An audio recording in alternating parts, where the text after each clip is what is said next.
We're going to look at Federalist 28. This is part 1. Remember, Federalists 23 through 29 focus on common defense, the defense of the country. And they're all written by Alexander Hamilton.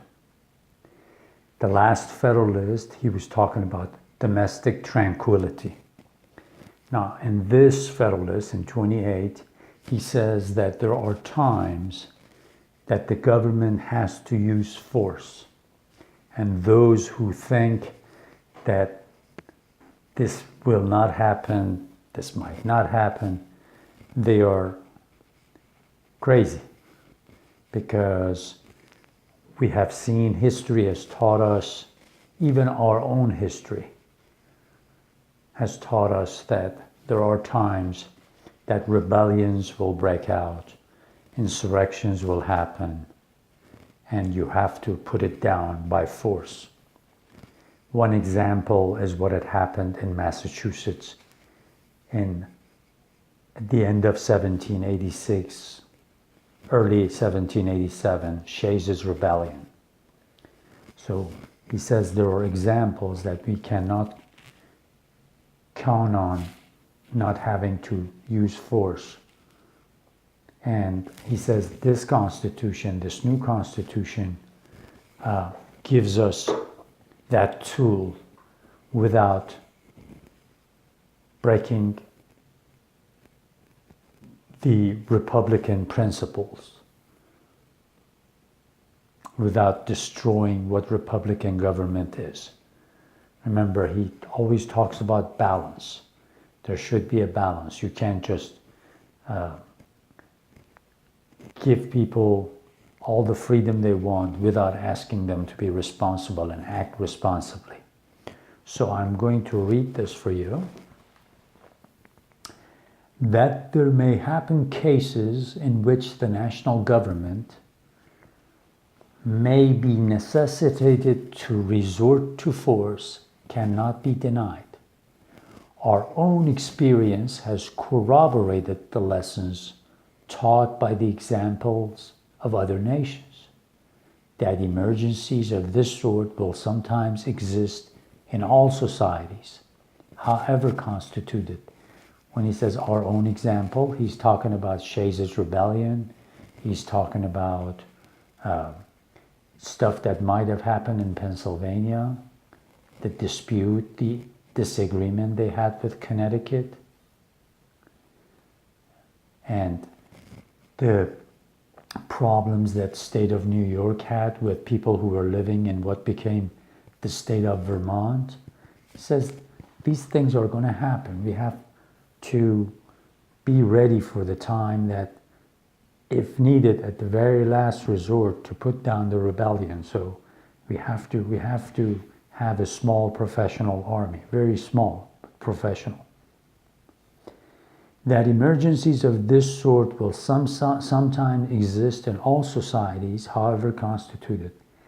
That seditions and insurrections are unhappily maladies as inseparable from the body politic as tumors and eruptions from the natural body. Just like your body can get sick, and sometimes severely sick, where you get the shakes, it says the same thing can happen in body politic, in societies, in politics. That the idea of governing at all times by the simple force of law, which we have been told is the only admissible principle of Republican government, has no place but in the reveries of those political doctors whose sagacity disdains the admonitions of experimental instructions. In other words, those who think that we will never have to use force, they are not very wise. They have not paid attention to what happens in different countries at different times. Should such emergencies at any time happen under the national government, there could be no remedy but force. The means to be employed must be proportioned to the extent of the mischief. If it should be a slight commotion in a small part of a state, the militia of the residue would be adequate to its suppression. And the natural presumption is that they would be ready to do their duty. So if it's a small group that's causing problems, the militia of the state, the volunteer militias, can put it down, can take care of it. An insurrection, whatever may be its immediate cause, eventually endangers all government. Regard to the public peace, if not to the rights of the Union, would engage the citizens to whom the contagion had not communicated itself to oppose the insurgents. See, it talks about these insurgencies as a disease that can spread. Contagion has spread itself. So he uses the language of disease, just he did earlier, to oppose the insurgent. And if the general government should be found in practice conducive to the prosperity and felicity of the people, it were irrational to believe that they would be disinclined to support it. If, on the contrary, the insurrection should pervade a whole state or a principal part of it, the employment of a different kind of force might become unavoidable. It appears that Massachusetts found it necessary to raise troops for suppressing the disorders within that state. That Pennsylvania, from the mere apprehension of commotions among a part of her citizens, has thought proper to have recourse to the same measure.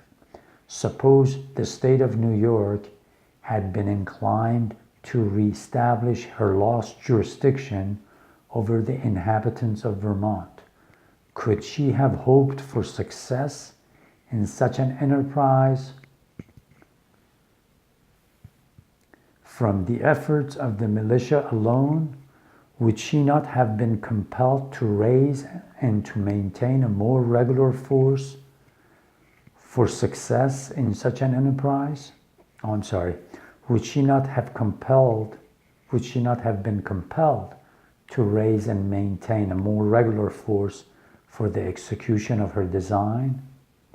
If it must then be admitted that necessity of recurring to a force different from the militia in cases of this extraordinary nature is applicable to the state government themselves, why should the possibility that the national government might be under a like necessity in such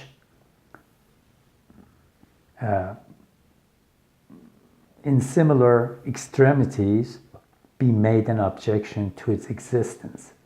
Is it not surprising that men who declare an attachment to the Union in the abstract should urge as an objection to the proposed Constitution what applies with tenfold weight to the plan for which they contend, and what, as far as it has any foundation, in truth is an inevitable consequence of civil society upon an enlarged scale? Who would not prefer that possibility to the unceasing agitations and frequent revolutions which are the continual scourge of petty republics? So remember, we talked about this already. In Pennsylvania, the northern part of Pennsylvania, they called it Wyoming territory. It's different from the state of Wyoming, of course. But that part, there was state of Connecticut claimed it, state of Pennsylvania claimed it. And they were about to go to war till they got it settled in 1786.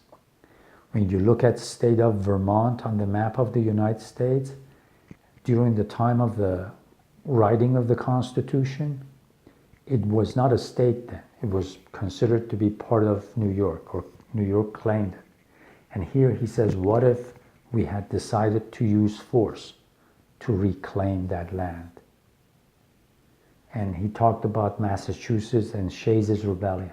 So he says anybody that is wise enough and has looked at what has happened in our state this past few years will realize that sooner or later things will happen, situations will arise that we need to have some sort of professional force, professional army to put down a rebellion or insurrection. Otherwise, society will be constantly in chaos. So keep that in mind. We will go back to part 2 of Federalist number 28. I'm sorry.